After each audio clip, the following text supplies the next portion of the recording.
It's a common misconception that drinking 8 glasses of water a day is enough for healthy hydration.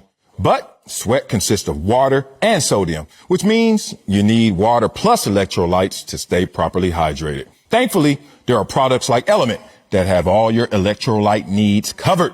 You can try Element Recharge Sample Pack by going to drinkelement.com/speak for only the cost of shipping. Welcome to Speak for Yourself, Marcel Swally. My dog, Man, you're looking dapper, sir. Dapper? You're looking dapper. This is the NBA Finals of wardrobe right now, and I'm the Phoenix Suns. I'm favored, big dog. You got on your Giannis Milwaukee green, and I hope you guys all had a great 4th of July weekend.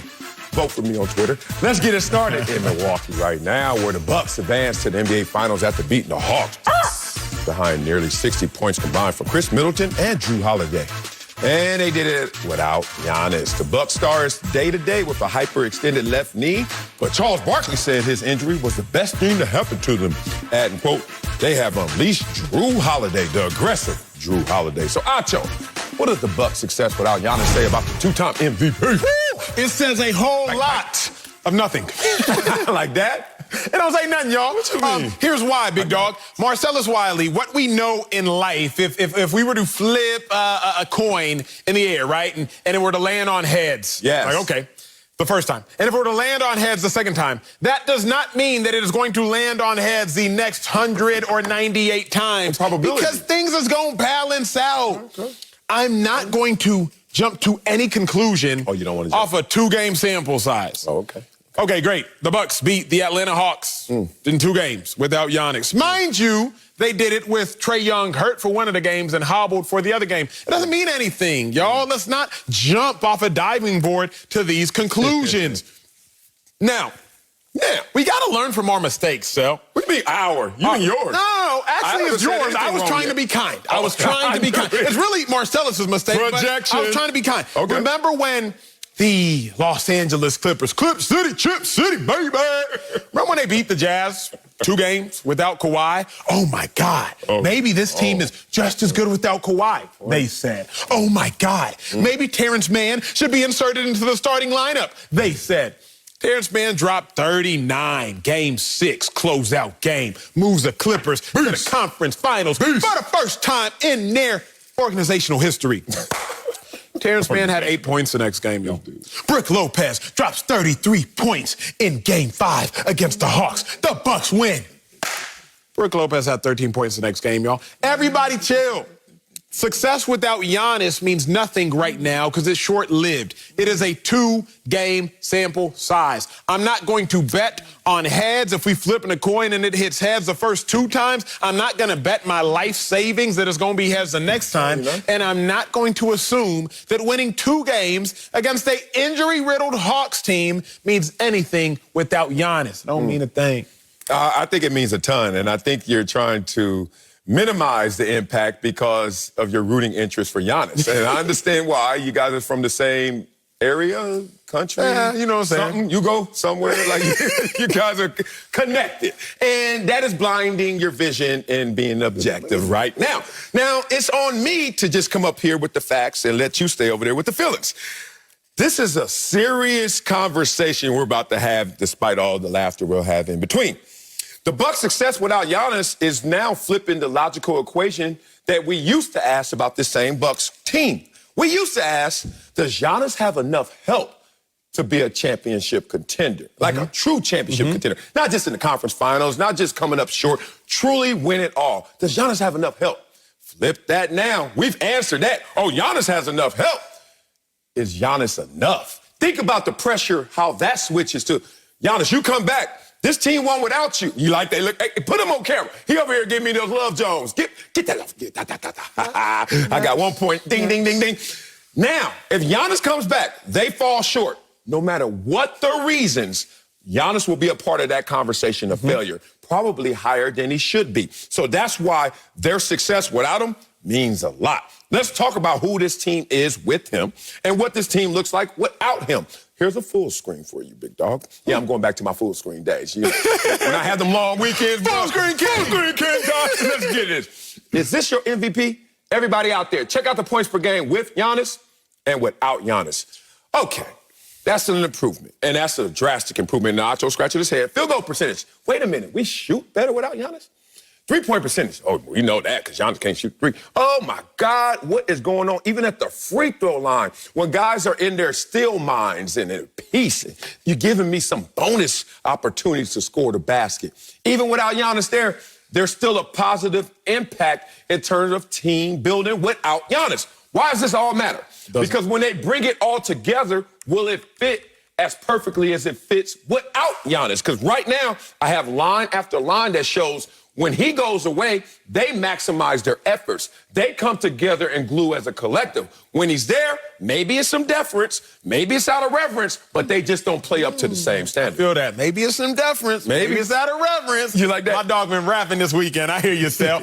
No, yes. It means nothing. And here's the thing. I got to call y'all out, America, and I got to call you out, Sel. I got to call out my dog, Stack. Got to call out my guy, Perks. Ooh. Because if y'all was watching ball last year, doing your homework like we all should have been, we knew Middleton could get buckets. Okay. Miami Heat, Milwaukee Bucks. Okay. It was game 4 last year. Giannis gets hurt. Chris Middleton goes for 38 points, if I'm not mistaken, 36 points, 12 of 28, and leads the Bucks to a victory over the Heat in game 4. I believe that was their one victory of the series. We knew Middleton could do this. The problem was Middleton in all his glory is still limited throughout the course of a game to really make the kind of impact that Giannis could make. So seeing Chris Middleton have success is not shocking, at least not to me. Everybody's like, we knew Middleton was the Batman. He's not. Middleton has always been this same dude. Middleton is a great anchor leg. We're already hijacking tracks. Oh, here you go. Middleton is a great Talk to me. finisher. Talk to me. But anchor legs, finishers have different attributes than an opener. Finishers, anchor legs have different attributes than the individual who has to run on a curve. Facts. What are you built to do? Facts. Yes, Middleton can drop 20 in the fourth quarter. Yeah. Giannis can drop 20 in the first quarter. Giannis can drop 20 in the second quarter. Giannis can drop 20 in the third quarter. Now, come to fourth quarter, when a team is going to exhaust the clip and use all their fouls, knowing now at what point they can foul out and foul Giannis, he's probably not likely to drop 20. But the success you have without Giannis, it don't mean nothing because, again, I'm not banking on Brook Lopez to drop 33 points in game 1 of the NBA Finals, like I wasn't banking on Terrence Mann to drop 39 points in game 1 of the Western Conference Finals against the Suns. Terrence Mann reverted back to who he is, a really good basketball player and an elite defender, but he's not a dude who's finna drop 40 in a game-closing match. Otherwise, where was that in game 6 of the Western Conference Finals against the Suns? That's not who he is. Right. So, like, I'm with you, Sel, in that, yes, the Bucks players are now performing above their norm. Right. Kudos to them for that. But I don't think that's on Giannis. I've said this before. When you're not here, big dog, unfortunate those days that you're not, I got to do more. It doesn't necessarily mean I'm any better. It's just now I have to do more. Therefore, I have to be more taxed and I have to talk more and make more points. Yeah. I'm still the same dude. I'm just tasked with doing more. So Middleton, Portis, P.J. Tucker, Lopez, Connaughton, all of them dudes is the same dudes. Of course they're going to have bigger numbers and have greater numbers because Giannis ain't around. But it doesn't mean that they're better without big dog Giannis. I'm not going to come up here and say they're better without Giannis, but there is a formula. As you know, getting to the mountaintop in anything, any endeavor, there are many trails up that mountain. You like to hike. You like to go to run your canyon. Now, notice every time you go to run your canyon, you take a lot more selfies than the average Joe. You don't sweat as much because you're up there for other reasons. And I know those reasons. On a smooth paved road, that's what you like to do. But me, I'm an adventurer. I'm the one that lost 40 pounds in 3 days. I'm the one that came up here and said, let's go get this. So you won't see me on that smooth paved road taking selfies. You know what you'll see me doing? In them dirty, dusty trails, fighting off snakes and bushes, thorns everywhere. I'm just trying to get there. But I'll see you at the top, brother. Sometimes you got to take a different path, but you could get to the same place. That's what team building's about. Team dynamics. Sometimes when you lose that big dog, everybody else that was a medium dog said, oh, I got big dog in me. I just wasn't barking and biting as much as I could because I respected this ain't my yard. This is Giannis's team. He opted into this team, signed the extension, everything. So you know how it goes. When you walk into a room and it's supposed to be somebody else's room, your first action is not to overstep bounds. You're trying to say, what's the space allowed for me? Middleton is not, stop giving me Terrence Mann examples. When Middleton gives you 23 points in one quarter, and then he gives you 20 points in another quarter, 2 different games, both on the road. We don't see that out of Terrence Mann. Middleton is a dude. For sure. He's Batman, Robin, Slash, wherever you want to put him, but he's a dude. When you see Drew Holiday all of a sudden 27, 9, and 9, Drew Holiday the last 2 games out there 26, 8, and 11, that means it's in him. But why isn't it activated? Okay. Because Giannis is in the building. When Giannis is gone, they're going to take a different path, maybe to the same end game. Here's the kicker then. I either need the other Avengers that aren't the leads to keep that same energy, Drew Holiday, Brook Lopez, Portis, Middleton, or I need the coach, I need Bud to do his job. Why do I say this? Because you know the team I have the affinity to. You better get that fly on the desk. You know the team I have the affinity to, the Lakers. Yeah, that's what's Sal, remember when AD was hurt and when LeBron was hurt? Yo, I was licking my chops, America, because THT, balling. Trez, balling. Kuzma even, balling. KCP, balling.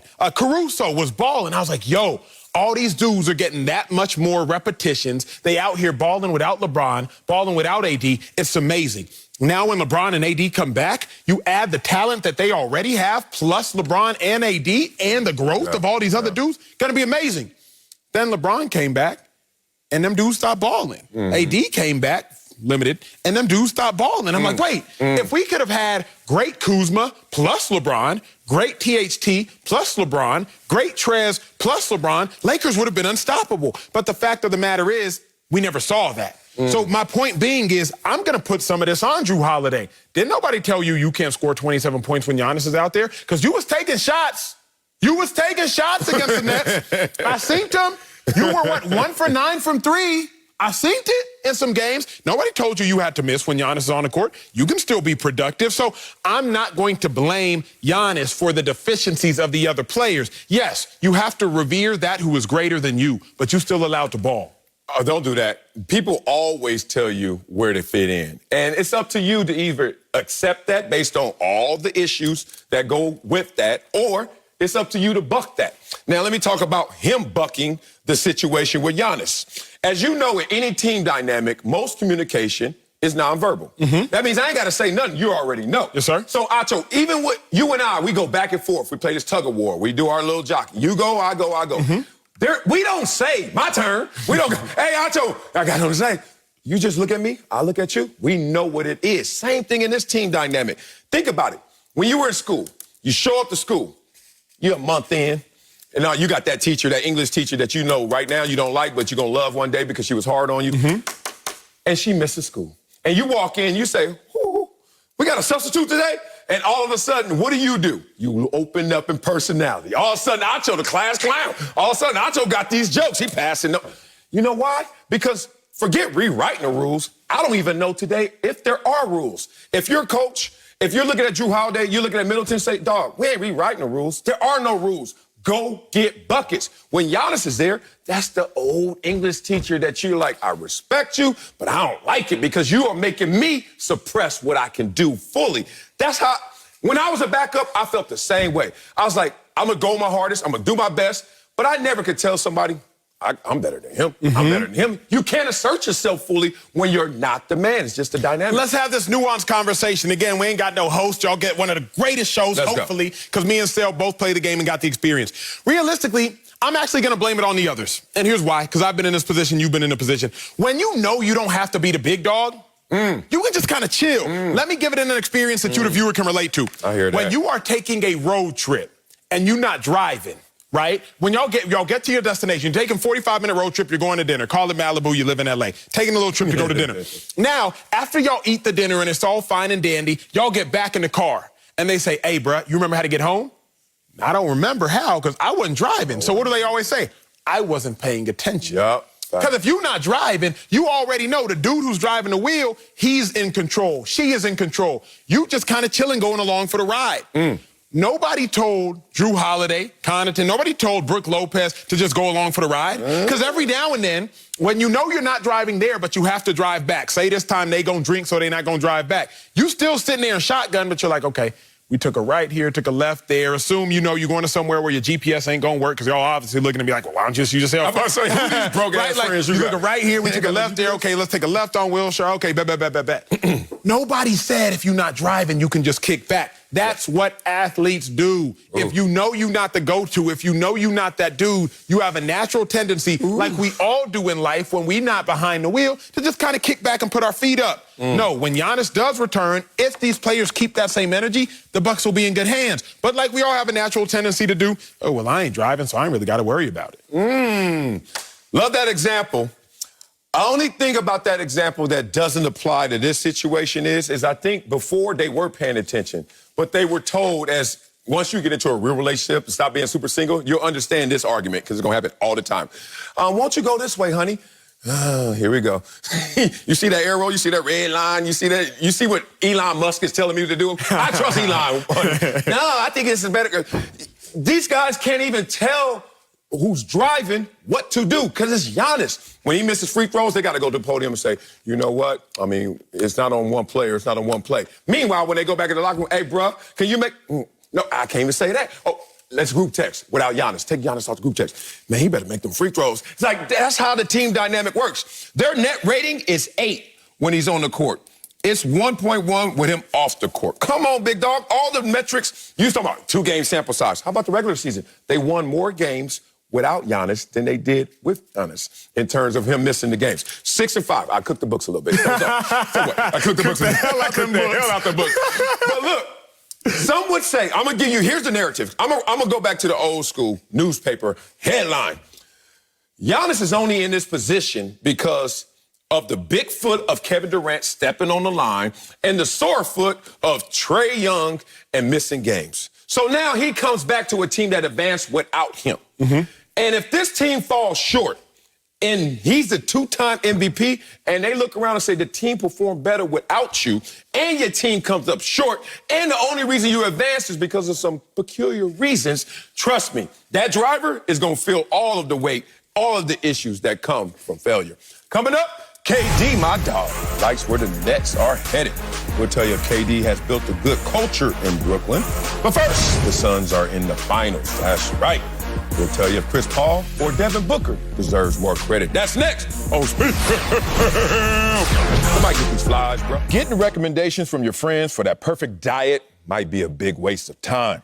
The real answer is already within you, your genes. What are the best foods based on your DNA? What foods have the nutrients that you need? How quickly do you metabolize caffeine and alcohol? Don't guess. Use the code Speak for Yourself for $20 off a Geno Palette DNA kit. Find out how to eat for your genes. Chris Paul's making his first trip to the NBA Finals after 16 seasons in the league. Ooh, good for you, CP3. Capped off the Western Conference Finals with a career playoff high, 41 points, but he has not done it alone. His backcourt partner, Devin Booker, averaging more than 27 points per game in the playoffs. Joined by Slick Rick Dubuque, NBA analyst. But, Marcellus, you up first. Yeah. Who should get more credit for the Suns' success? Is it CP3 or Devin Booker? Oh, you know it's Devin Booker. We got to give it to the better player of the two, and it's Devin Booker. Didn't CP3 join the Phoenix Suns to play with Devin Booker? I think CP3, through his actions, already told you who we should give the credit to. As great as CP3 is, future Hall of Famer, all of that, he's now in chase mode in terms of he's connecting with other stars, younger stars, we get it, versus the alternative where they're trying to connect with CP3. Suns are 10-2 this postseason when Devin Booker scores 20-plus points, which includes 2 wins when CP3 didn't even play. Uh-oh. Y'all remember those games? Yeah, I do. They were against my Clippers. All right. And I love me some CP3. Y'all know that, but I do my job. I love that more. They started off the playoffs this year with CP3 in 5 of the first 6 games, less than 10 points. So you know what drives this situation for the Phoenix Suns in terms of ball movement, turnovers, points per game, field goal percentage? All of those things were spiking even in CP3's absence because Devin Booker was still on the court. With the mask, without the mask, whatever it was, Devin Booker was the centerpiece of this team and the driving force. So in this conversation, it's pretty simple. CP3 told us as soon as he joined the Phoenix Suns, it's about Devin Booker. So I like your take, and you are correct. CP3 did want to go team up with Book, although Book was ecstatic to see him there. Oh, yeah, of course. The reason it is CP3 and the reason CP3 is more reason for the Suns' success is very simple. if you're ever looking to prove something, particularly in court, but also in life, you want to look at someone's track record. Right, in court, they'll try to prove your credibility. If I can prove that Slick Rick once stole a piece of bubble gum from a grocery store, then Slick Rick is a person who just committed grand theft. Because I'm looking at his track record. If you look at CP3's track record, what is his track record when he shows up on the scene to a new team? He always instantly makes that new team better. We took at the CP3 effect. The Hornets before CP3, they improved by 20% win percentage. The Clippers, they improved. The Rockets, they improved win percentage. The Thunder, they improved their win percentage. And obviously the Phoenix Suns. If we ignore what he did with the Suns, CP3's track record shows us everywhere he shows up, the team instantly improves. We don't have to look far, and we don't have to search very long to understand CP3 always does this. Now, if we look exclusively at the Suns, Booker was there last year. We look at the Suns. Bridges was there last year. We look at the Suns. Ayton was there last year. So unless we want to attribute the major success to our dog 3&D Crowder, then CP3 has to be the reason the Suns have gotten so successful. I'd almost go off the board because Acho's argument is so convincing and goes along with what I believe that I want to say Monty Williams or DeAndre Ayton just to make this interesting, because otherwise, once again, our man Sellis might get crushed here. Look, and I'm not going to go to last year. I'm not going to go to the fact that they never had any success, never even made the playoffs until Chris Paul showed up in town. Regardless of what drew him there, the fact of the matter is he saw that he had the pieces in order to orchestrate to do something special. That was the attraction. But if I just look at what has occurred in this series and in the playoffs overall, it is Chris Paul without question. Chris Paul is actually shooting a higher field goal percentage than Devin Booker. He is shooting a higher, and this may surprise you, three-point percentage in the playoffs than Devin Booker. The one thing that Devin Booker does for this team is he scores. And yet he had 4 games where he shot less than 40% in this series and 3 games in which he shot 15% or worse from three-point range. That is his primary goal, talent, contribution for the Phoenix Suns. Yes, Chris Paul has had some off-shooting nights. Yes, he missed the first 2 games. But he has consistently, in this series and throughout the playoffs, been what you asked him to be, which is your playmaker and an efficient one. 4-to-1 assist-turnover ratio in this series, 5.5-to-1 assist-turnover ratio in the playoffs overall. So when I look at what the two contribute, and getting back to my original point, like I don't believe it's just one guy that deserves credit. Monty Williams deserves credit. DeAndre Ayton deserves credit. There's been a lot of contributions. But if I look at who's at the top of the chain, it has to be Chris Paul. Oh, man, look, I don't want to rob Chris Paul of his credit as well because it's immense. I don't want to go there, but just to have this binary discussion, I'm siding with Devin Booker. And to get over the hump, as you guys keep focusing in on, you got to get to the hump. And this team got to the hump before Chris Paul even joined this team. Don't forget, in the bubble last year, this team going 8-0, part of the reason why Chris Paul wanted to join forces with all this young talent, especially Devin Booker, is because he realized what this team was. I don't know. Let me see Acho's face, too. Is this the same bubble that you're always cracking on with the asterisk? I just want to make sure we're talking about the same bubble. You're taking their 8-0 in the bubble, and now it's meaningful, whereas before with the Lakers, it wasn't so meaningful. I just want to make sure we're on the same page. Well, it's meaningful for the Lakers, but it's more meaningful for a team that's trying to build something. And that's why I want to see all your faces here. I am not trying to high side right now. I'm not trying to express my affluence. But if you've ever built a house before from scratch, from the plans and from the ground, the studs up. And a custom pool. Don't forget the custom pool. Oh, you got to have a custom pool with your name at the bottom. That dude, I was on Cribs. Here's the thing. You got to focus in on the lumber. But y'all want to just focus in on the finishes. Now, everybody can come in and say, oh, I like this tile right here. Oh, I like that sink. Okay, that's cute. But you know what built this foundation is the boring parts. As I always tell people, everybody want to go to the parade, but nobody wants to build the floats. And this is a situation where Devin Booker was there, hammer, nails, building the float, while DeAndre Ayton was taking his time to become a great player. Now they're here. We add the finishes, which is Chris Paul, nice sink, and then everybody's like, look at this house, forgetting about all the work they put in before. Let's talk about Devin Booker right now, because he got some finishes too, some nice ones as well.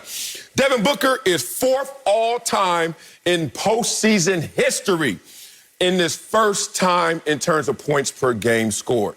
Think about that. We're talking about Rick Barry. We're talking about Dr. J. Devin Booker, 4th all-time. So not only is this his first time there, he is showing up and showing out. So when you look at this situation, you can't talk about just track records with CP3, because that's a positive and that's also a negative. In that same race that you're talking about, Acho, CP3's involved, there's been some pool hammies. There's been some corona.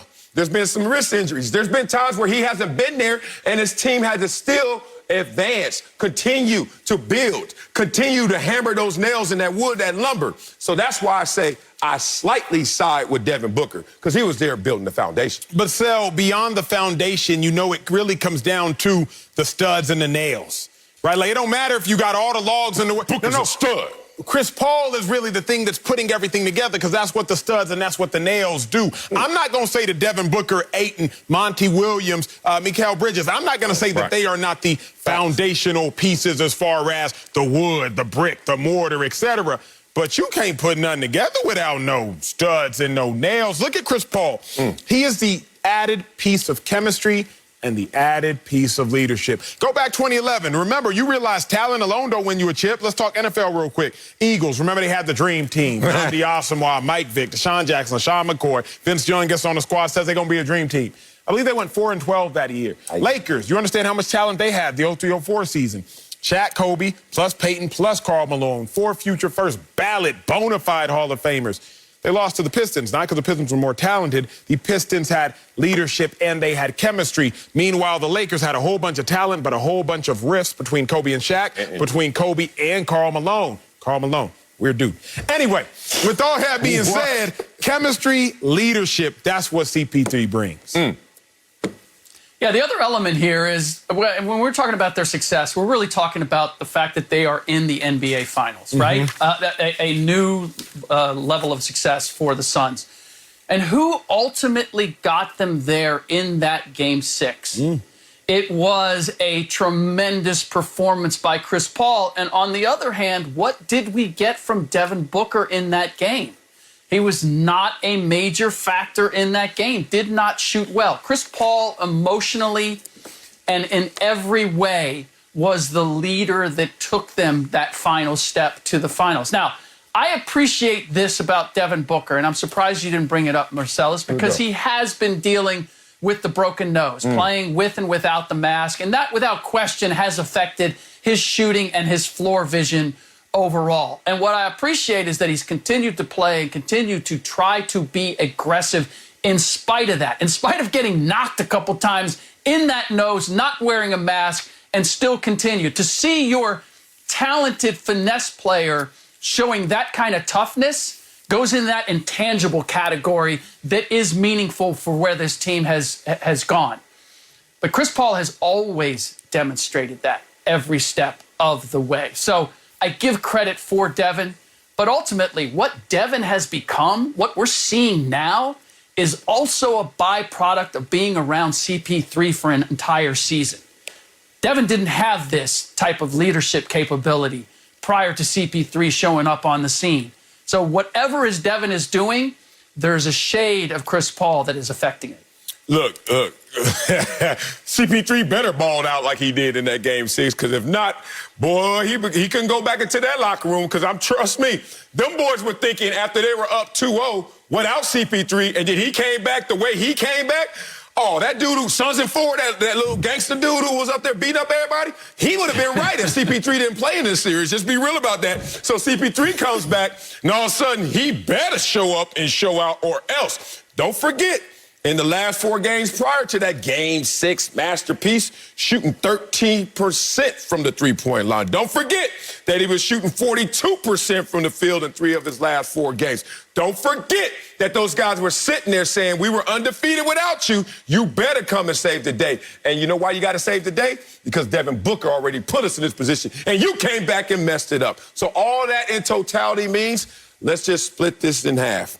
51% for Devin Booker, 49% for CP3. That's my half. Coming up, the Nets are out of the playoffs, but has Kevin Durant built a good culture in Brooklyn? We'll answer that next on Speak for Yourself. Were you really on Cribs? Yeah. For real. The Rated R Superstar Edge is backing out for vengeance on Roman Reigns. Plus, Kevin Owens versus Sami Zayn in a last man standing match. It's an all-new Friday Night SmackDown, live at 8 Eastern, 7 Central on Fox. Kevin Durant had a memorable playoff run, but he's not worried about individual stats. He's focused on what Brooklyn is building. KD said, quote, felt pretty solid to start to build a culture out. Yeah, feel like a lot of Net fans feel like, yo, we got a chance to make some noise next year. So, Acho, has Kevin Durant built a good culture in Brooklyn? No, but it depends how you look at it, right? He's built a polarizing culture, but has he built a good culture? Kevin Durant has the city really hyped about the Nets. He got the basketball world hyped about the Nets. He has us talking about the Nets 3 to 4 times a week on a 5 days a week show. So yes, they're polarizing, and we are obsessed to a degree with them. But it's kind of like keeping up with the Kardashians. You don't like that? Just because you keep up with them don't necessarily mean like what they talking about is good. Ooh. But we gonna keep up. We keeping up with the Durants, keeping up with the Kevins, if you will.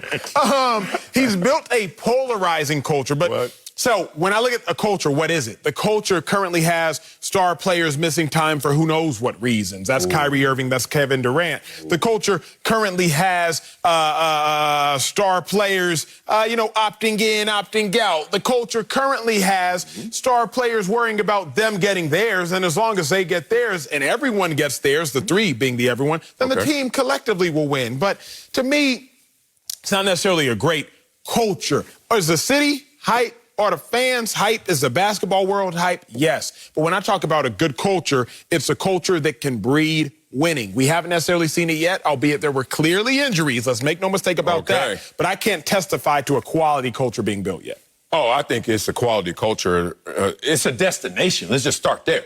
You got 3 top 10 players to arrive in this one spot.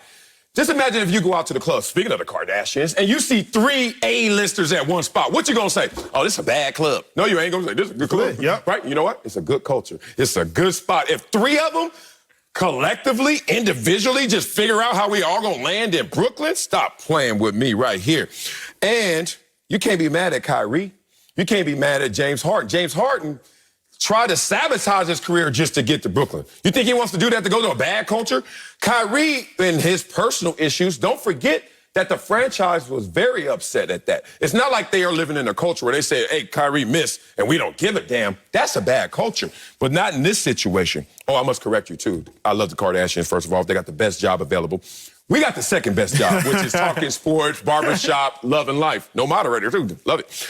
They got the best job. Just be yourself and we'll pay you billions. I mean, come on, dog. They won. And that's what's happening here. They would have won. Kevin Durant steps on a 3-point line. Outside of that, and he has half of James Harden, no Kyrie. He's advancing. He's going to the next level. He's not on Twitter as much right now because he's actually preparing to play. But all of that came up short just because of injuries, not because of a culture. I remind you what is a culture. It's a subscription of thoughts, words, and actions. So basically, here are the values, here are the principles. Ball out, be a star, be a top 10 player. We're going to win. Everyone subscribed to that. This team only played 8 games together in the regular season and still was the favorite. And they would have come out, let's just be real about it, minus the injuries. So all that says it's a good culture because they were that close even without all their guys. When I think about a good culture, Sal, I'm reminded of 2020, the bubble period, when you had your dude, Alex Caruso, and he said, this is so important to me that I'm going to stay here and miss actually a sibling of mine's wedding. Conversely, you got the Clippers, Lou Will. He had to go handle some personal business of his own, but didn't necessarily have the proper discernment as to not put his team in jeopardy by putting himself in jeopardy and facing certain protocol. When I think of pressure, I think of laying my own needs down for the greater good of the team. Okay, I'm with that. That's fact. What I see with the Nets, I don't see that, Sal. You remember the Three Musketeers slogan, all for one and one for all? Okay. The Nets really hammered down the first half of that, all for one. Everybody focused on the ones. The Kevin Durant, that's one. The James Harden, that's one. The Kyrie Irving, that's one. But it ain't one for all. Because the individuals are not worried about everybody. Everybody's just worried about the individuals, TV people included, like you and I. So I don't see Kevin Durant, him building a good culture, because culture causes other people to change their behavior. Culture causes Kyrie Irving to say, you know what? Buddy called me the N-word, but I'll figure out how to still play in spite of that. Culture causes Kyrie Irving to say, you know what? Really? Let me go to this birthday party, but at least let me go to this birthday party under whatever COVID protocols may be necessary so that I don't have to miss time. Culture causes people to change their behavior, like we saw LeBron James and the culture he built, as opposed to Doc Rivers, Kawhi Leonard, Paul George, and the lack of culture they had in the 2020 bubble period. Did LeBron change the culture? When he first got to Los Angeles, did he change it year one? Oh, he didn't? Oh, he did? Oh, he didn't make the playoffs? Oh, he did change the culture? It was a good culture? Kevin Durant's in year two. Hold on, Kevin Durant and Kyrie and James Harden are in year one. You named all those guys, so don't you put this all on KD. But since you want to put something on KD, when the last time this team made it, this organization, to the conference semifinals? 2003, 04? 03, good. All right, we boys, but I don't do that trivia Jason stuff on Kidd. air. You be like, hey, why you leave me out of the job? But 2003. 03. So you said change behavior? Sounds like that's some change behavior. That's almost 20 years ago, big dog. You want to talk about change behavior? The year before, minus 41-point differential without Kevin Durant and those boys on the court. This year, plus 324. Change behavior? What about 111 scoring average before? 118. Change behavior? You got to look at this situation in totality, man. Ticket sales, jersey sales. First half of the season, Nets have the second. The Nets, who haven't been to the conference semifinals in almost 20 years, have the second highest, most popular team merchandise sales? Come on. I got to push back. Oh, you I got to push back. Number one? I got to push back. And they supposed to be the B team? This supposed to be the JV team? Here's why I got to push back. On, because good being culture. in L.A. has taught me so much. It's taught me so much. I love being in L.A. because you learn a lot. Yes. And what I've learned about L.A. is you can change aesthetic and not change behavior. That's facts. You've been out. You can change a look now and not change behavior. I done seen some people sell out here in these L.A. streets. What they look you like? can change, you know what I'm saying? Go out there, go to a quick salon real quick, go to a doctor's office real quick, go change a look. You know what I'm saying? Get some Botox real quick. It ain't necessarily going to change behavior. So with that being said, yeah, the Nets changed their look. Kevin Durant, James Harden, Kyrie Irving. But I don't think necessarily that the behavior changed. I'll personalize it. Let me go back to Austin, Texas. They had a bad surgery. Let me personalize it. Got hurt at the wrong time. That be happening, too. Things start popping at the wrong time. You talked about clubs. You talked about clubs, Sal. Just because you see the A-listers at the club doesn't mean the culture changed. There was a club in Austin, Texas during Texas Relays, a huge track meet. A-listers were out there, right? 6th Street? We on 6th Street? 6th Street. We're on 6th Street. Let's go. We're on 6th Street. We're in a club called Spiro's. Doesn't exist anymore. Why? Because the culture was bad. Yeah, stars were there. All of a sudden, guns start popping out. Pop, pop, pop, pop. Because just because a look changed, and just because you got some A-listers don't mean the culture changed. Culture was still there. Knuck if you buck still got played, and people started knucking and bucking. So I don't care about the name sale. I don't care about the looks. I don't care about the aesthetics. Yeah. Aesthetics can change, but a culture still be bad. Boy, you lucky Kevin Durant was out there by himself. You lucky Kyrie's gun jammed. You lucky James Harden didn't have as many bullets as he thought he did, because, boy, they were shooting the lights out.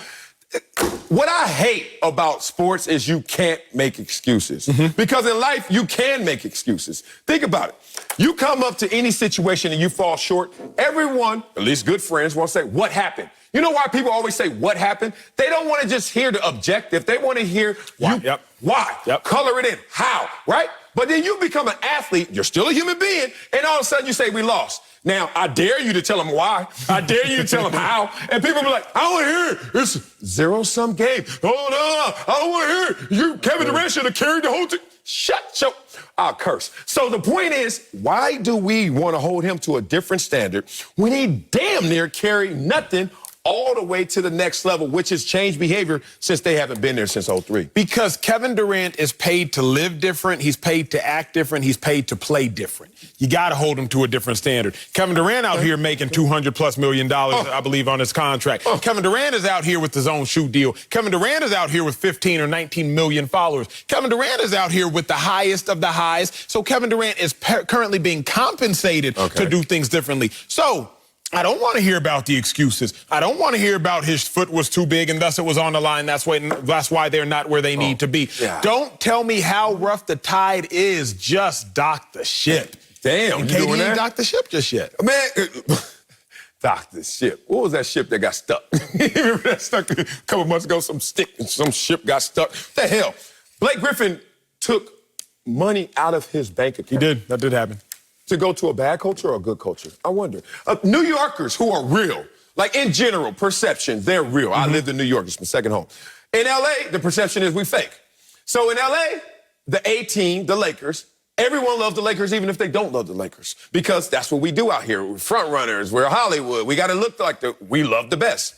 In New York, if you notice, a lot of those people, they actually defected and said, nah, we like Brooklyn. Knicks fans, we like Brooklyn. Like, at least the Knicks aren't a laughing stock anymore, but still, a lot of people converted to Brooklyn, converted to a bad culture, or converted to something that is a star on the rise. And that's what this organization is doing in totality. KD next year. Who's going to be the favorites out of the East next year? Go Bucks. Who go? Coming up, Patrick Beverly's punishment for shoving Chris Paul, I hate you, was handed down. We'll tell you if it was enough. That's next. Don't speak for yourself. Why you gonna stop? You know damn well. You're watching Speak for Yourself. Marcel Swati, Emmanuel Acho. Who's winning in the suit game right now? I think I got that boy. Let's get back to the NBA, where Patrick Beverly has been given a 1-game suspension without pay for shoving Chris Paul in the fourth quarter of Game 6 last week. Beverly tweeted an apology to CP3 saying emotions got the best of him. His suspension will take place in the Clippers' first game next season. Slick Rick is back with us, but Acho, is a 1-game suspension enough for Patrick Beverly? No, not at all. 1-game suspension, you're really just enabling the athletes and people like Pat Bev to do it again. Here's why it's not enough, and here's my biggest issue with all this. In society, in sports, we punish people based on the outcome, not necessarily based on the crime. I hate that. Don't make no sense. Pat Bev pushes CP3 in the back. If CP3 fractures his wrist, if CP3 even flops like he typically does, Pat Bev is suspended for at least 5 games. But because CP3 did not flop, because the game was already in control, because CP3 did not get hurt by the grace of God, it's like, you know what? 1-game suspension. But the punishment clearly does not fit the crime.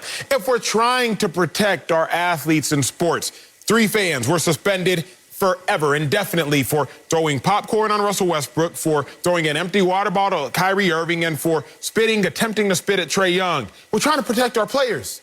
Don't you think we should protect our players from themselves? Because pushing someone in the back is far more dangerous than an empty water bottle, popcorn, and spit, although much more offensive. Whoa. So with that being said, yeah, it's not nearly enough of a punishment. Yeah, I'm going to go the other way and say I'm okay with a 1-game suspension here. And I hear what you're saying, Acho, in terms of trying to prevent actions like this happening. But it's really interesting how this type of action happens a lot around Chris Paul. I can't take out of the equation who it happened to. And particularly if we show the video again, there's a couple things here that tells me that Chris Paul was an active participant in this event. First of all, Pat Beverly is headed the other way. He's headed back to the Clippers bench. And then he hears something that Chris Paul says, and he says, oh, wait a minute. It's bad enough that I'm losing to you and you just knocked down a 3. I'm not taking insult along with injury.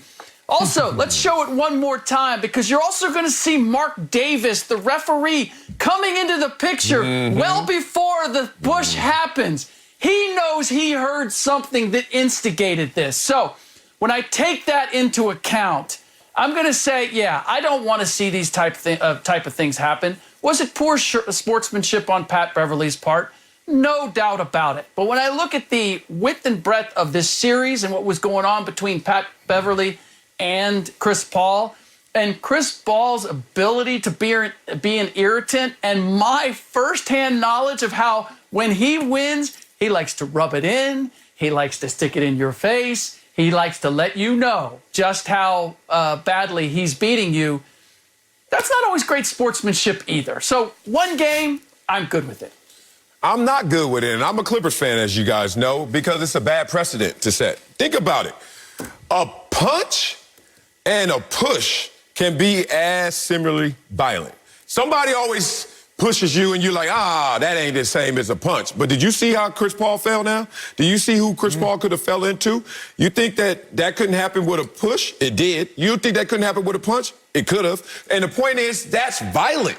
And if you're going to do something violent, then guess what? You got to have more than a one-game suspension. Let's talk about precedents. I'm going to give you guys a few examples of one-game suspensions and tell me, does it measure on the same level as this push in terms of violence? Marcus Smart, when he was suspended one game for threatening language at a ref. He basically cursed at a ref and got a one-game suspension. Is that violent? No. Marquise Morris. Oh, he left the bench area during an altercation. Is that the same as pushing somebody dead on the ground like that? C.J. McCollum suspended for leaving the bench as well. Rajon Rondo, foul language towards a ref. P.J. Tucker missed a flight one time and got a one-game suspension. What the hell? And then this dude gonna push somebody, literally give him whiplash, don't know what collateral damage could occur, and we're fine with this. I'm not fine with it. The only reason why I kind of understand why they didn't give him a more severe punishment is this. We've all been in high school. We all been there on that last day of school, and somebody got some tension they got to finally resolve. And they at the flagpole about to throw hands, whatever. And then on the last day of school, when they throw hands and the principal comes and say, I'm going to suspend you. It's a lighter suspension, in part because you're going to get the break already of the offseason or in high school, the summer vacation. So you probably don't want to go too extensive with it. That's the only thing that's giving the NBA a little bit of cover and saving grace. But outside of that, just looking at the interaction, looking at the altercation, the level of violence in this, if these guys got suspended for one game, he deserved much, much more. And Sal, you led me to this point, which I hadn't thought of, but boy, does it sting. It's an indictment on the worth of Chris Paul, at least in the NBA's eyes. Why? Because we punish people based upon who we commit the crime against. If Marcellus Wiley were to come up here and lie to me, there would be very little repercussions because of who he lied to. If Marcellus were to go home and lie to his wife, Anna Marie, there would be a little bit more of a repercussion because of the person he lied to. If Marcellus were to go in court and now lie, now he's facing jail time. Commit the same exact crime, lie to Emmanuel, lie to his wife, lie in front of a jury, but it's who did he commit the crime against. The fact that Pat Bev is only getting a one-game suspension actually tells me how little the NBA in that instance felt about the worth of Chris Paul. To Sal's point, imagine if Pat Bev would have shoved a ref in the back. Woo! Is it just one game? Same crime. But who did he commit the crime against? Not nearly a big enough punishment, and also an indictment of how the NBA feels about its players, this specific player, Chris Paul. Okay, we're going way far afield here, but the reality is the referees are the police in this comparison, yes? True. And if you do something against the police versus an average citizen, are you going to pay a higher price? Hell yeah, you're going to pay a higher price. So that only makes sense. Marcellus, you're pointing out the fact that there has been inconsistency in the adjudication of the NBA when it applies suspensions. Yeah. And I agree with you. But there are examples going the other direction. Jason Terry punched Michael Finley in the 2006 playoffs. He missed, that was in Game 5. He was suspended one game for Game 6. That was a punch thrown. And while you guys are making this a violent act, pushing Chris Paul in the back and suggesting, well, Chris Paul didn't flop in this instance, I'm not so sure, okay? Chris Paul knows he's walking away. He knows he just said something to Pat Bev. You can't tell me that he's not waiting for something to happen and saying, oh, you know what? Let me play this up because I got him to do exactly what I wanted him to do. You can't convince me that that may not have been part of the equation. But we also had Kelly Olynyk, who shouldered Kevin Love, fouled him in the playoffs. They were eliminated. 1-game suspension the following season. Andrew Bynum got 5 games, but he went headhunting on J.J. Barea, and in that case, that was a truly violent, unnecessary act. And so when it comes to the NBA, looking at Chris Paul, I mean, Otto, you're kind of painting Chris Paul as a victim. I got to stop short there, brother, because all that Chris Paul has done over the years, whether it's flopping or instigating, look, your track record, what you do precedes you. Didn't you just give me that in the previous segment about being a thief and, like, that's going to cause you to be more culpable in a subsequent situation? Like, doesn't that same logic apply here? In this instance, you're telling me that Chris Paul was actually the assailant, not the victim, although he was harmlessly walking back to his bench, not even looking at Pat Bev. Stop it with the harmless. No. I'm not giving you harmless. I'm not giving he peaceably hit a 3 and started heading back to the bench. That did not happen. Chris Paul was not in a fighting position. Like, Chris Paul, there's a difference between, you know this, Slick. Go back to your college days. If you're in a club, 2 people can talk, and 2 people can talk and yell and cuss. Then somebody can escalate it by trying to fight. Then somebody can escalate it by grabbing a beer bottle. Chris Paul was cool having a little verbal sparring, but let's keep verbal sparring verbal. Once verbal sparring goes physical, now Pat Bev, you out of line, big dog. Let physical fighting stay physical. But once somebody grab a weapon, hey, you doing too much, big dog. Pat Bev, I think he crossed the threshold. Yes, was Chris Paul culpable of a little bit of trash talk? Absolutely. But crossing that threshold, gotta draw the line there, Slick. Yeah, that's a fair point. I can't argue that, but it's not as if Pat Bev is getting away with it. He is getting a 1-game suspension. They are giving him some sort of penalty. So, but the look, I mean, Chris Paul, the idea that he's an innocent bystander in all of this, I just can't go that far. And I guarantee you that the NBA, in examining this, talked to Mark Davis. They found out what was said. And while I'm not excusing the behavior of Patrick Beverly, and I'm not excusing anyone who reacts physically to someone verbally assaulting them, I'm also going to take it into consideration ultimately when something happens. Look, some of the greatest movies have been made about somebody who has done wrong, who has done some ill, and they seek retribution. And by the letter of the law, it's wrong that they sought that retribution. But where it hits us in the heart is the idea that, yeah, but you know what? That guy kind of had it coming. I mean, all of the villains, that's how they do it. They instigate it, and then the hero comes back and gets his own justice. Yeah, but in this situation, man, if you don't give out the proper deterrent, which is what punishment truly is about. It's about making a statement as well, not to just the individual that you're trying, but to all those who will ever be involved in typical encounters like this. Every NBA player now knows that a push and a punch can kind of be looked at as the same. That's a new level of thinking in terms of if you're a player. If I'm a player, because this is not a deterrent, I'm like, next time I'm in a position in this hostel, I'm going to risk it all. For a 1-game suspension, I'll knock a fool out. For a 1-game suspension, I'll push him. For a 1-game suspension, you don't have enough of a deterrent built into this punishment. No matter what was said, as Acho said, the escalation of this is problematic in itself. But more so than that, you can't just go out there and say, after he gets pushed, falls down on the ground, oh, but Chris Paul has a history of flopping. Oh, Chris Paul has a history of being an irritant. Because let's take it to an extreme. Convicted felons can still also be a harmless victim in other situations. True. You know, you get out of jail, then you're walking down the street and somebody do something to you. They can't say, well, he's been to jail before. Like, hold on.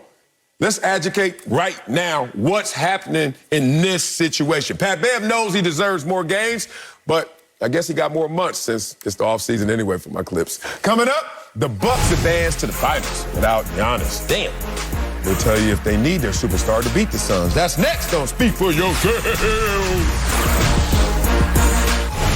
The Bucks, my Bucks, headed to the NBA Finals for the first time since 1974. And they did it without their two-time NBA MVP, Giannis, because he hyperextended his left knee, and the injury is being called day to day. But the Bucks still have Chris Middleton and Drew Holiday, who combined for nearly 60 points to close out the Hawks. Slick Rick still with us. But Marcellus, do the Bucks need Giannis to beat the Suns? Yeah, they actually do. Boy, it would be a great show right now if I could get so polarizing to come up here and say they don't need their best player. But they do, because if you think about it, the Phoenix Suns has the best player on the court without Giannis, right? Devin Booker. Don't do your hair like that. Yes, Devin Booker. And then they have the deeper team. So you can't have the better player and the deeper team and then expect you guys, the Milwaukee Bucks. I guess you're a Bucks fan now, Acho, I'm here, because the Lakers are out. What's going on, dog? Keep it consistent. So you can't lose in all these ways. If you were drafting right now, let's get a starting five going, and we're going to combine both forces, both teams, and say, what's our starting five? Hey, 3 Suns, 4 Suns. That's the conversation. We taking 3 or we taking 4? You taking Booker, correct? Then Middleton. Then CP. Then CP. Then Ayton. We 3, and then you might. Then Drew. Then Drew. Look at Slick's face. Okay, we're gonna leave it there. So the point of this is they need Giannis. Giannis is someone who could come in, force multiplier. Giannis is somebody that you can't defend. He's limited, but you can't defend what he is great at, which is taking 2 steps from half court and getting to the rim. It's insane how this dude does that. So all that said, you need your best player, because without him, you guys are going to be severely undermanned. Now, Sel, you know I've been a Bucks fan because I was not a Nets fan, and so I had to adopt a team in the East, and the Lakers were my team in the West. You know I've been riding with the Bucks for at least, 3 weeks. That's the only reason? At least 3. Hey, well, Giannis will go out there, Tumbo. Okay, it's okay. All right. Calm down, please. Look, they need Giannis, but it's really for one reason. You got to stop Ayton. DeAndre Ayton is probably the least hyped player of the NBA playoffs. Sel hypes him. Kudos to you, Marcellus Wiley. But from a national landscape, DeAndre Ayton out here averaging a double-double quietly. DeAndre Ayton sat Andre Drummond on the bench. Then DeAndre Ayton sat the entire Lakers back down and sent them home single-handedly. Like, DeAndre Ayton is the force that keeps these Suns going that we do not reference. Talk last series, Suns, Clippers. It was Ayton in the victories that was the difference maker. DeAndre Ayton in wins, 20 points a game, 15.5 boards. In his losses, 14 points a game, 10 boards. Remember, he had a game with like 19 and 17, but the time they lost, he only put up 11 and 9. I was like, wait a second, Ayton. Who are you, big dog? Then in that closeout game, he showed up and he closed out the Clippers. Without Giannis, they don't have anybody athletic enough to stop Ayton because Lopez can't do it. They don't have anybody that can threaten Ayton on the offensive end. So you need Giannis to at least neutralize that factor of Ayton. Middleton can neutralize Book. Drew Holiday can slow down CP3. You need somebody to stop Ayton. Well said, and this is why I appreciate talking NBA with both of you, because your recognition of what DeAndre Ayton has done and the meaning behind what he's done is significant, and I don't think the people are giving that enough. But that, Acho, I do have to say, I love how Celis tries to win a segment that he already lost by throwing in that Devin Booker comment about the best player and trying to figure all that out. It's gone. Let it go, Celis. That's an L. Just take it. I mean. All that said, yes, they need Giannis Antetokounmpo in order to win this series. Now, do they need him at the very beginning of the series? I would say no. I believe that the Bucks have a very real possibility of going into Phoenix and stealing one of those first 2 games, playing the way they have, because they can play such an effectively different way. Without Giannis there, Brook Lopez now gets to play in the paint, and he demonstrated in this past series just how effective and devastating he can be when he's allowed to be more than basically a floor spacer as a 3-point threat and then defensively help you out at the other end. Bobby Portis has demonstrated that he can be a big contributor. But the fact is that they rode 6 players in the Hawks series. Pat Connaughton being the only player off the bench that got significant minutes.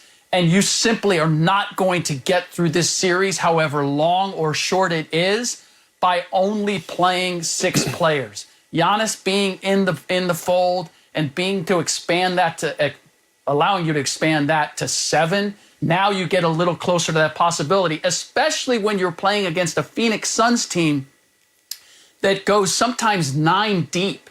And Monty Williams utilized all 9 of those throughout these playoffs and has all 9 of them available going into this series. So depth and versatility has been the key to advancing in these playoffs. That has been proved over and over again. I believe that is going to be the case in the finals. So if for no other reason, they need another body in that rotation, the Bucks do, in order to have a hope of winning this series. Exactly. And you can't sneeze at losing 32 points a game, 12 rebounds, and 5 assists in Giannis, which he was performing at that level over the last 5 games before the injury in Game 4 against Atlanta. So you just need him to go out there and help you guys get over this hump. Now, let's talk about what this hump is, because I don't think a lot of people have this in proper perspective. If you understand what athletics is, especially at the highest level, it's about you going out there and showing greatness on a relative scale. Most people think greatness is absolute. No, it's not. You don't hit a certain standard and say, I'm just great. It's always relative. It's always ever changing. So let's talk about the changes. You talk about a Bucks team that beat the 5th best team in the East, missing their best franchise player in Trae Young, versus going against a fully healthy, rested, confident, second-best team in the West, who has one of the best leaders in NBA history, and Chris Paul leading the bunch. Oh, this is going to be a different animal, even with a healthy Giannis. But now you're saying, well, without Giannis, do they still have a fighting chance? I don't see how. If you look at the field goal percentage, 3-point percentage, free throw percentage, turnovers, even what you were saying, Slick, about the bench production, it all favors the Suns. So there are just too many things already stacking in their favor when they have Giannis. And don't forget that the Suns beat the Bucks both times in the regular season. Now, let me not cook any books up here. They were both by 1 point. But the point of it is, they feel like they match up well against this team. And they're in a better position, at least starting position, pole position, than the Milwaukee Bucks are right now. Don't you come in here undermanned. Don't you come in here without your 2-time MVP. You may not want to see those results. The bigger thing, and I think, Slick, you brought this up a while ago, is why do they need Giannis? Because Giannis can keep them in the game from quarters 1 through 3. We all have kind of established Chris Middleton as the closer. Okay. But I remember watching the Suns versus the Lakers, and Devin Booker would go off for 19 points in the first quarter, and the Lakers had nobody who could get a bucket. LeBron could try to get other people buckets, but KCP couldn't get a bucket. Caruso wasn't getting buckets. Drummond was essentially worthless in that series. The Lakers had nobody who could go bucket for bucket with Book.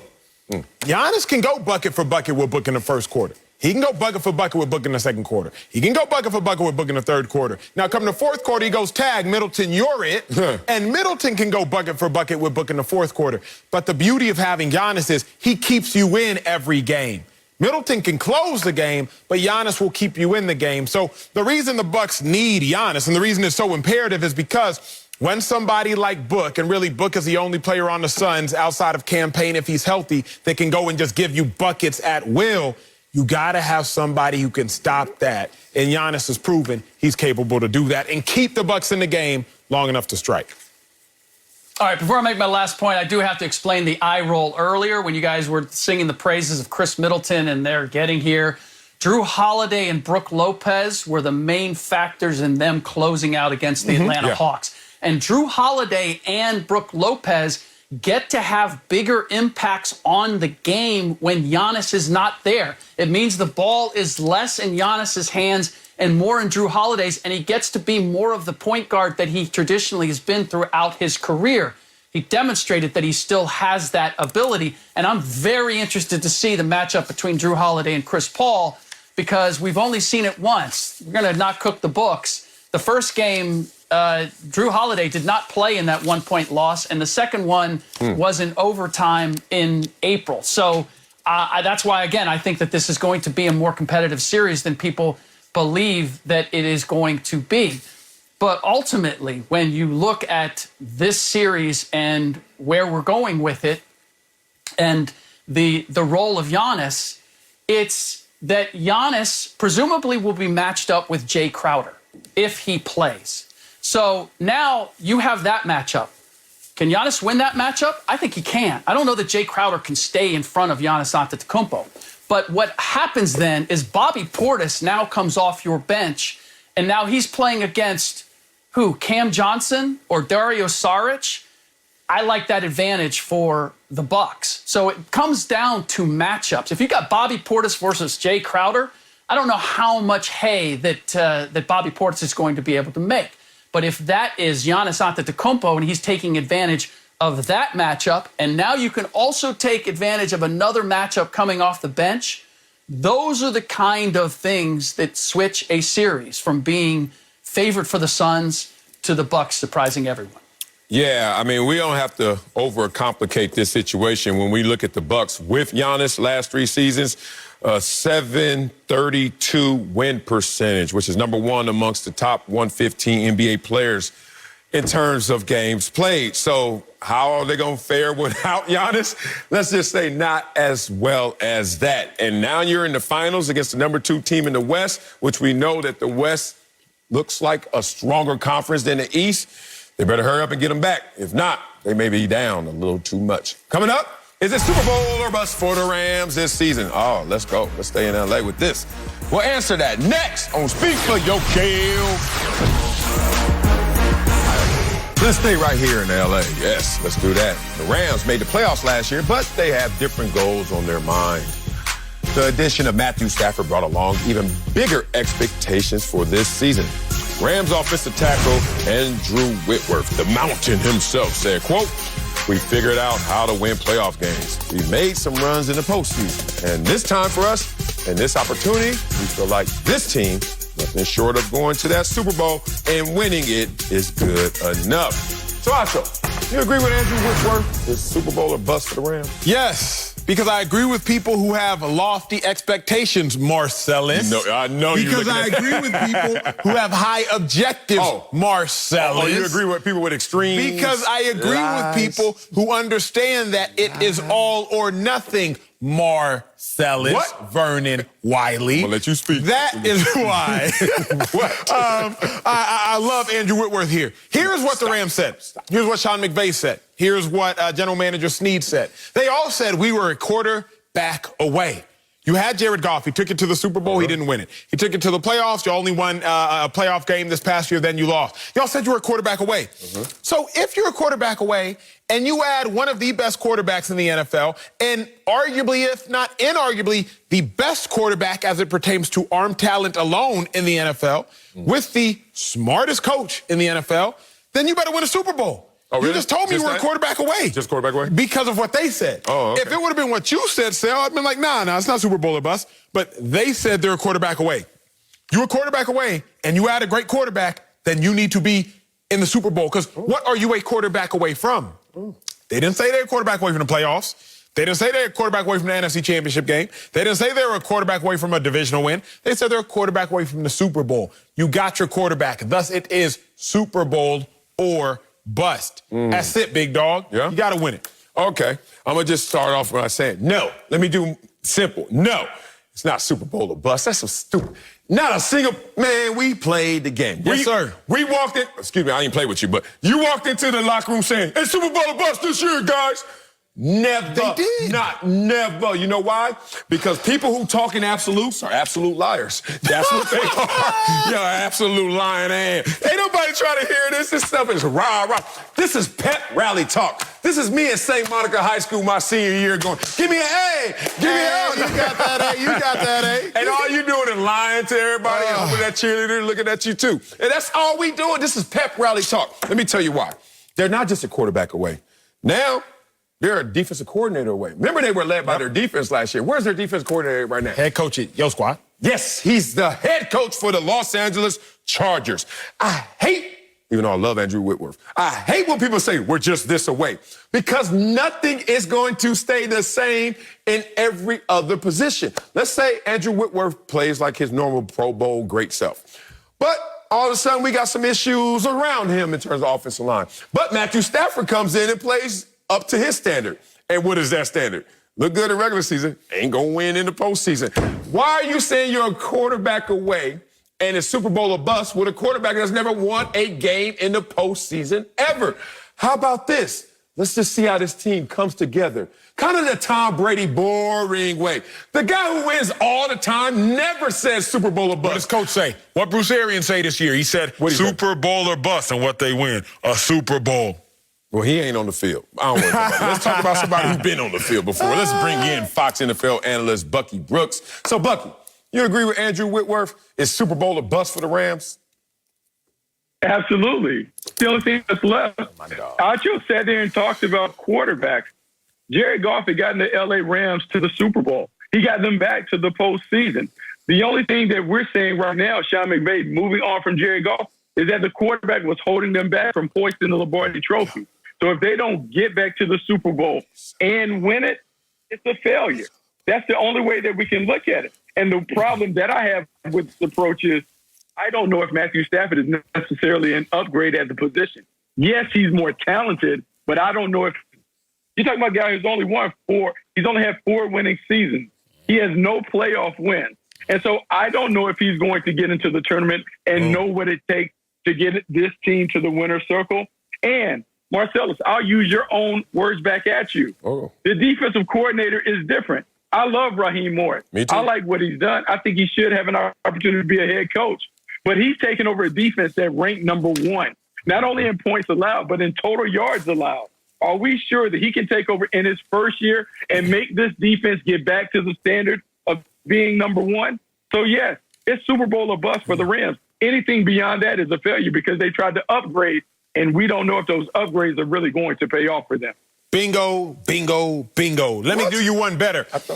If we're actually being honest, and nobody's looked at it this way, I don't know why. Maybe Cassell and I, we just put in the work on this show. Yeah, I mean. The Rams gave up 3 firsts, 2 seconds, and 3/3 for Matthew Stafford. Why do I say that? Because y'all remember they gave up a first, 2 seconds, and 2/3 for Jared Goff. And then they just gave up Jared Goff for Matthew Stafford, in addition to 2 first-round picks and a 3rd-round pick. So if you really look at it in totality over the last 5 years, you mortgaged 3 first-round picks, 2 second-round picks, and 3 third-round picks for one man? That one man is not have a goal of winning a playoff game. That one man has a goal of winning the Super Bowl because you gave up 3 first-round picks, 2 second-round picks, and 3 third-round picks, essentially for that one man. So Rams, they have to win the Super Bowl because you are already close to winning the Super Bowl. Only team in the NFL, 2 receivers, 180 catches, 2,000 yards combined over the last 2 years. The team in the NFL that's made the playoffs 3 out of the last 4 seasons, including a Super Bowl appearance, and the year they didn't make the playoffs was still a winning season. They won a playoff game starting the backup quarterback, then the starter who was the backup quarterback relieved the backup quarterback who was the starter and still won the game against the Seattle Seahawks. Let's do this. So with all that being said, yeah, if you can win a playoff game with John Wolford getting benched for a quarterback you didn't want to play that ultimately you traded anyway, you better believe that you better win a Super Bowl with Matthew Stafford. Oh, my God. Y'all are skipping steps. What step I skip? Oh, man, that is the biggest issue with anybody returning to a situation with expectations of greatness. They skip steps. They don't start at square one again. They start at square 2 because they're like, all right, got that. That's what contributes usually to what a sophomore slump is. You don't start back at square 1. I caution you, Rams, please go back to square 1. 1, you have a new quarterback, and 2, you're not just a quarterback away. Time for some receipts out here. CVS time, as Acho would say. Total offense, 11th last year. Is that a quarterback away? You can say so. Good luck. Net yards per play, 18th. Scoring, 22nd. 22nd. Oh, y'all say we're a quarterback away. Passing offense, 13th. Rushing offense, 10th. Damn. Quarterback gonna run that much? 10th ranked, that ain't gonna get it. 3rd down, money down, 12th. Y'all just a quarterback away? Boy, stop. I know Andrew Whitworth is out here just going to the pep rally and not really telling it like it is because He doesn't even believe it. Listen to his words. He goes out there and says, now listen to this. Oh, this year we're going to go to the Super Bowl and we're going to win it. That's not how you say it when you believe you're going to do it. This is how you say it when you're going to do it. We win the Super Bowl. This is Super Bowl. We're going to go to the Super Bowl and we're going to win it. Caught you right there, big dog. You know where else I caught you? Just like I catch everybody else out there when they be making up stuff. People always want to cover up their insecurities with extremes, with these absolutes. Like when you see a rapper with a full Gucci suit on, you know he ain't got no money. You know when you hear a rapper name, he got money in his name. He ain't got no money either. Like you just doing too damn much all the damn time. But I got receipts. Forget these jokes. Let's talk about teams that have the #1 scoring defense. Since y'all say they're just a quarterback away. All right, let's see how those teams have fared recently the next year. Oh, let's go back to when the Patriots had the #1 scoring defense. You know what they did the next year? Missed the playoffs, #7 scoring defense. Damn. The year before, the Bears. Remember, everybody was talking about the Bears and that #1 scoring defense? Just a quarterback away, whatever you want to say. Damn. #4 scoring defense and missed the playoffs. Let's go to the year before. Remember when the Vikings had all that going for them? Damn. Missed the playoffs, #9 scoring defense. Keep thinking you just one player away, one quarterback away. Y'all gonna mess around and mess up everything that you're trying to build. Okay, so here's the thing. We're not just talking about a quarterback away. We're talking about Super Bowl or bust. I think that's what the topic was. Okay. And so what the Rams have been doing, they've been building to this point. Because remember, this is a team that would go 7 straight years without a first-round pick. Why? Because they traded around their first-round picks to get players. Hey, hello, Jalen Ramsey. Let's bring you over to be a lockdown corner to help man that left side of the field for that #1 defense. Oh, we have Aaron Donald. Oh, at Shy Gurley, we gave him a lot of money. Then we moved him away. Now we give up Jared Goff. They're always mortgaging the future for right now. Well, at some point, they got to pay the bill. The bill has to be paid now. And the only way that you can pay the bill is by hoisting the Super Bowl trophy. Don't forget this. John McVay, Boy Wonder, the offensive genius, that tag goes away if you quit winning at a high level. If he's saying, hey, look, it ain't my playbook, it's the quarterback. And then they bring in another quarterback in Matthew Stafford, but the play on the field looks the same, then everybody starts to give him the side eye like, hey, man, maybe it ain't the quarterback, maybe it's the play caller. So, yeah, the pressure is on everybody in that organization to get this team to the Super Bowl and to win it, because otherwise it's a disappointment because they've just spun their wheels making all these moves and not doing it. I think John Wooden said, don't confuse activity with achievement. There's a lot of activity, but we don't have a lot of achievement right now in L.A. No, you don't. And that's okay because only one team out of the 32 wins it. And typically, when it's a Tom Brady-led team, they going to win it all. And you know what Tom Brady never lets leave his mouth? It's Super Bowl or bust this year. It's just so funny that everybody want to put so much hot sauce on stuff. Then you take a bite of it and you're like, this is nasty. What are y'all talking about? And you said it right here, Bucky. You said if everything else looks the same.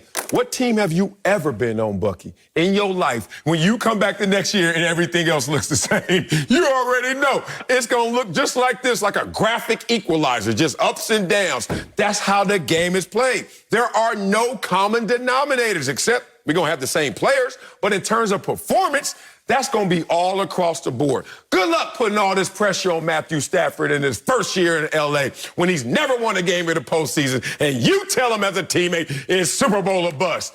I wonder if that's going to help him play better. Good luck. Coming up, Kevin Durant is clapping back on social media at you, Acho.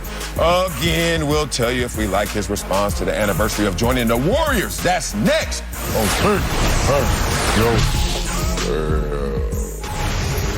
The 4th of July also marked the 5th year anniversary of Kevin Durant's forming a super team with the Warriors.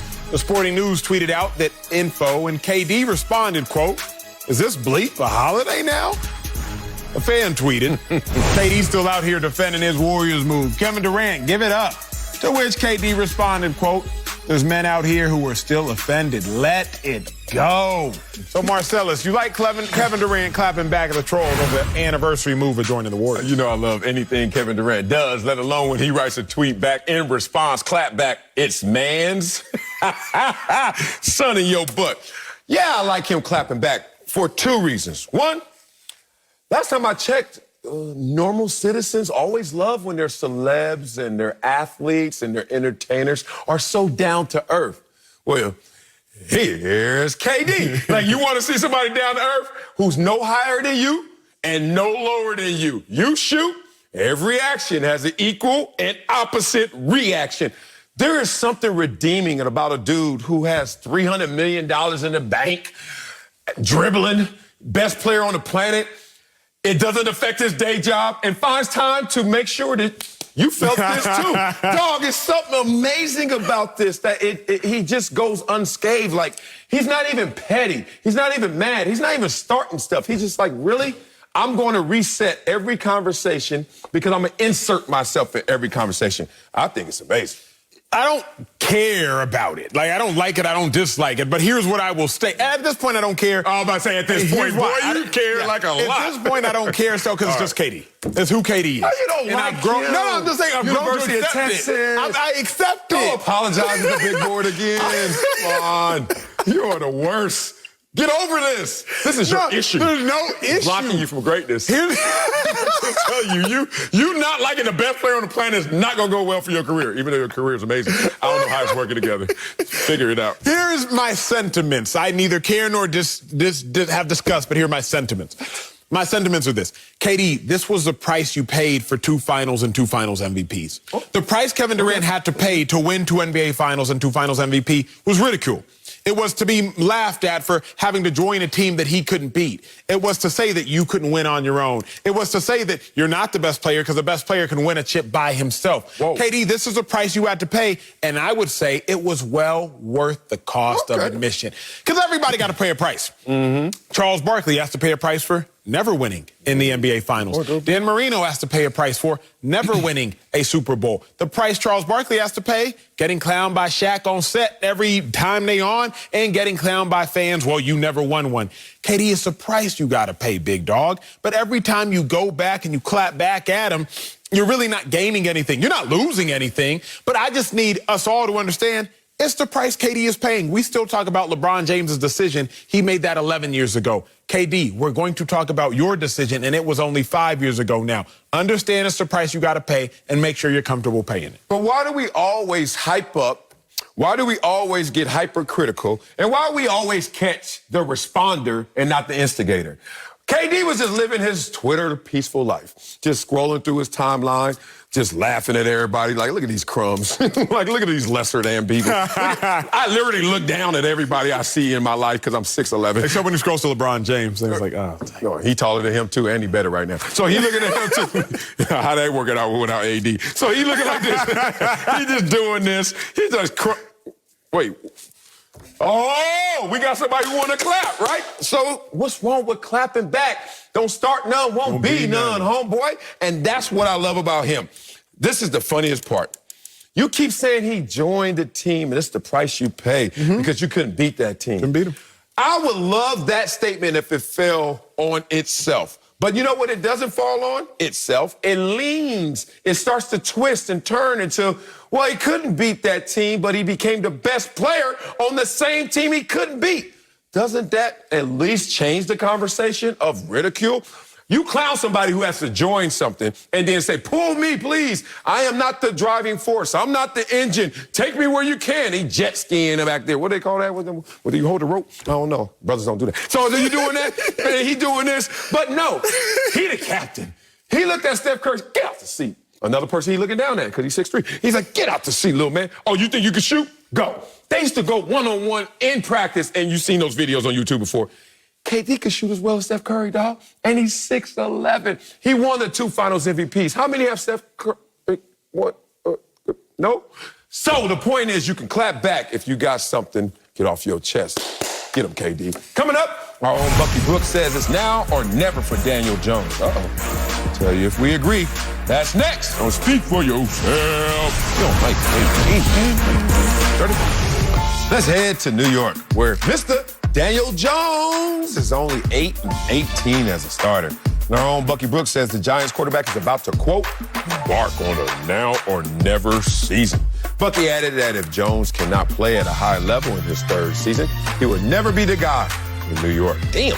So, Acho, is it now or never for Daniel Jones? It is, and it is only because we live in a microwave mentality society. You know that, big dog. It's like quarterbacks, y'all don't have time to preheat the oven in 3, 4, 5 years to really cook and let's see what you can do. You really got 1 to 2. And Daniel Jones, you've used up your 1 and you used up your 2. They've been gracious enough to give you a 3rd because Saquon got hurt last year, so we assume your struggles were in part because of that. Boom. Saquon's back. Kenny Golladay, 1,000-yard receiver, he's now arriving. John Ross is arriving. Kyle Rudolph, former consistent Pro Bowl tight end, is showing up on the scene. You have no excuse, Daniel Jones, because Joe Judge, your head coach, is also now in his 2nd year, so you don't get that first-year grace. I look at it like this. You are the company that you keep. If you want to learn about an individual, look around who he surrounds himself with. When I talk about quarterbacks over the first 2 seasons, less than 10 wins, more than 15 losses. Don't do this. Blake Bortles, Blaine Gabbert, Sam Bradford, Brandon Weeden, Deshaun Kaiser, Colt McCoy, Daniel Jones. Now, you could blame some on the franchise. The Jaguars, you see 2 names there. The Browns, you see 3 names there. But when you talk about the outliers, Daniel Jones, Sam Bradford. I'm looking at you, Daniel Jones, like that's not great company that you're keeping. Colt McCoy never really got another chance. Brandon Weeden never got a chance. Deshaun Kaiser floated around with the Packers for a little bit. Sam Bradford, he got a couple chances because he was literally a #1 overall pick. Old CBA, $75 million. Shout out to you, Sam. Blake Bortles, he's, I think, 3rd string on the Rams right now. Blaine Gabbert, I don't know how he keep getting chances. But all that being said, Daniel Jones, it's now or it's never for you. Really? I noticed there were some names left off of that list, Mr. King of Omission. Jeff Garcia. 1990s. I left him off. Respect your elders. Yes, Jeff Garcia started off slow. Didn't necessarily finish slow. But I wonder how Alex Smith started off his career. How'd you know that Garcia stat? Because I see it right here. It's your boy. I know how you work. Same exact record. So there is some light at the end of this tunnel. No, it's not now or never. I will say that the perception would shift. The reality wouldn't, but the perception would. He gets a mulligan last year. Joe Judge is a rookie coach and no Saquon Barkley. Yes, sir. Come on, man. Y'all threw that dude out there to die. And he didn't die. He took some hits. He had some laughable moments. He had some okay moments. But he survived it.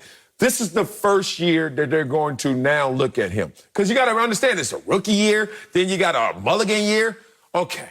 Now we're looking at you like you made varsity. This is real. Let's see what you're really about in this situation. I'm looking at the culture as well as they're trying to root a culture, a winning culture. And even Joe Judge exceeded expectations for you. Yeah, I'll say so. Okay. So all of this is trending this way. Remember who he is, Daniel Jones.